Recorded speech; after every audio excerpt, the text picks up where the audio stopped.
Race খেলা শুরু হয়ে গেলে ছোট কুত্তা বাইক নিয়ে আগুনের ভিতর দিয়ে চলে যায়। আর দেখা দেখে বড় কুত্তাও তার মতো করে যেতে যায়। এবার কুত্তার মধ্যে ভারী ডাম্বেল তোলার প্রতিযোগিতা শুরু হয়ে যায়। ছোট কুত্তাটা 1000 ডাম্বেল তুলবে বলে বড় কুত্তাটা চালাকি করে 1000 এর জায়গায় 1 লিখে দেয়। এবার ছোট কুত্তা এসে 1000 ডাম্বেল অতি সহজেই তুলে ফেলে। এটা বড় কুত্তা দেখে তো অবাক হয়ে যায়। এবার বড় কুত্তা যখন ছোট কুত্তার মতো ডাম্বেলটাকে উঠাতে যায়, তখনই কুত্তা মচ ভেঙে ডাম্বেল দিয়ে নিচে পড়ে যায়।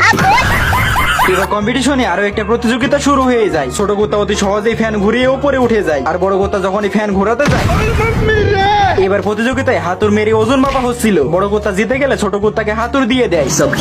যখনই ছোট কুত্তা হাতুর মারতে যায়, তখনই বড় কুত্তা বাধা দিলে কুত্তার মাথা আলাদা হয়ে গিয়ে উপরে উঠে যায়। এবার এখানে প্রতিযোগিতায় বক্সিং খেলার প্র্যাকটিস চলছিল। তখনই বড় কুত্তা চালাকি করে ছোট কুত্তার হাত ফাটাতে যাচ্ছিল। কিন্তু এবার যখন ছোট কুত্তা বক্সিং খেলার জন্য চলে আসে, আমার কাছে কোনো ব্যাপারই না।